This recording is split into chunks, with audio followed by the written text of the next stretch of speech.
ഉണ്ടല്ലോ സാർ, ഇവർ എഴുതിയിരിക്കുന്ന രേഖയിലെ വാക്കുകളിൽ പോലും ഇവർക്ക് നാട്ടിലെ മനുഷ്യന്മാരെ കൊള്ളയടിക്കുവാൻ വേണ്ടിയിട്ടുള്ള ആർത്തി വ്യക്തമാണ് സാർ. ഇനിയും ഇവരും ചമ്പൽ കൊള്ളക്കാരും കുറുവാ സംഘവും തമ്മിലുള്ള വ്യത്യാസം എന്താണ് സാർ? ചമ്പൽ കൊള്ളക്കാരും കുറുവാ സംഘവും അവർ കൊള്ളയടിക്കുന്നതിന് മുന്നേ സമ്മേളിക്കും, വലിയ ആഡംബരമൊന്നുമില്ല. ഇവർ പക്ഷെ കൊള്ളയടിക്കുന്നതിന് മുന്നേ വലിയ സമ്മേളനം നടത്തും സാർ. ഇവർ പന്തലിടും, ഇവർ ഘോഷയാത്ര നടത്തും, ഇവർ തിരുവാതിര നടത്തും, ഇവർ റെഡ് വോളണ്ടിയർ മാർച്ച് നടത്തും. ഇതെല്ലാം നടത്തിയതിനു ശേഷമാണ് സാർ ഇവർ കൊള്ളയടിച്ചുകൊണ്ടിരിക്കുന്നത്. കൊള്ളയടിക്കാൻ വേണ്ടി ഇത്രയേറെ പണം ചെലവഴിക്കുന്ന ആദ്യത്തെ കൊള്ള സംഘമായി ഈ സർക്കാരും ഈ സർക്കാരിന് നേതൃത്വം കൊടുക്കുന്ന പാർട്ടി മാറുകയാണ് സാർ.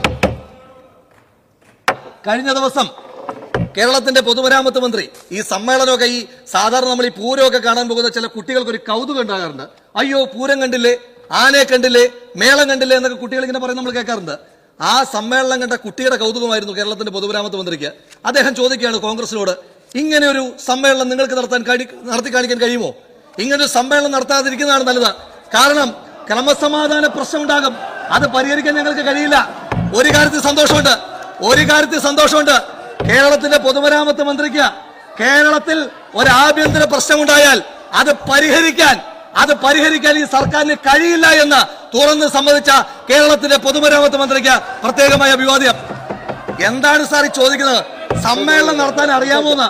തൊട്ടു മുമ്പ് റായ്പൂർ സമ്മേളനം വരെ 85 സമ്മേളനം നടത്തിയ പാർട്ടിയോട് ചോദിക്കുകയാണ് സാർ, സമ്മേളനം നടത്താൻ അറിയാമോന്ന്? 85 സമ്മേളനം നടത്തിയ പാർട്ടിയോടാണ് സാർ ഇവർ ചോദിക്കുന്നത്, നിങ്ങൾക്ക് സമ്മേളനം നടത്താൻ അറിയാമോന്ന്? ഇവർ നടത്തുന്ന സമ്മേളനങ്ങളുടെ പ്രത്യേകത എന്താണ് സാർ? ഇവർ നടത്തുന്ന സമ്മേളനങ്ങളുടെ പ്രത്യേകത സാർ ഞാനൊരു വിഷമം പറഞ്ഞോട്ടെ. ഞാനൊരു വിഷമം പറഞ്ഞോട്ടെ.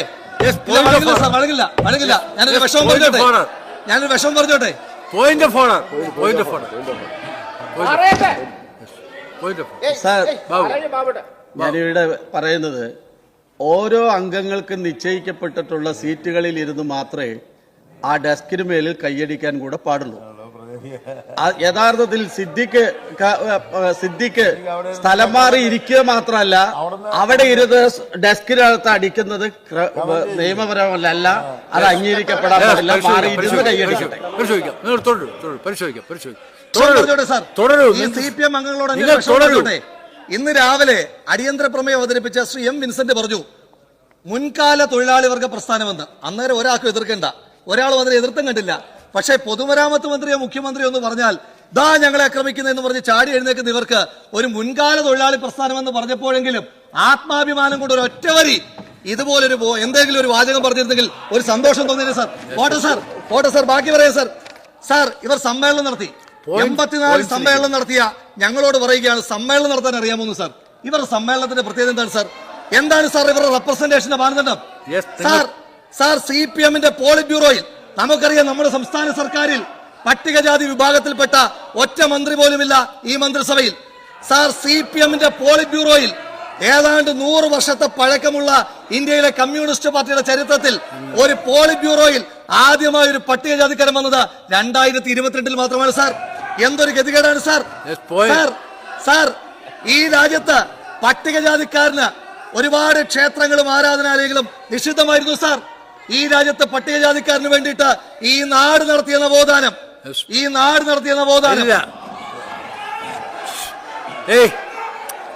നിങ്ങൾ ഇരിക്കൂ.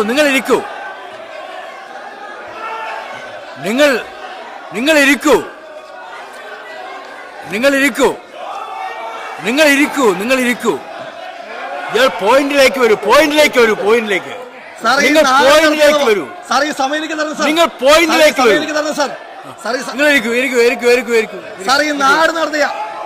നിങ്ങൾ ശ്രീ രാഹുൽ മാങ്കൂട്ടത്തിൽ എനിക്ക് സമയം തരണം സാർ. അങ്ങ് പോയിന്റിലേക്ക് വരൂ.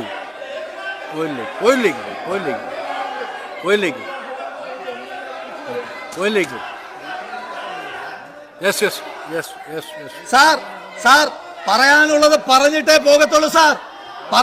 പറഞ്ഞിട്ടേ പോകത്തുള്ളൂ സാർ. സാർ ഈ രാജ്യത്ത് പട്ടികജാതിക്കാരന് പ്രവേശനമില്ലാത്ത 2 ആരാധനാലയങ്ങൾ, ഒന്ന് RSSന്റെ സർസംഘചാലക പദവിയും പിന്നൊന്ന് CPM-ന്റെ സെക്രട്ടറി പദവിയല്ലേ സാർ? ആ പാർട്ടിക്കാരല്ലേ സാർ ഞങ്ങളെ ഉപദേശിക്കാൻ വരുന്നത്?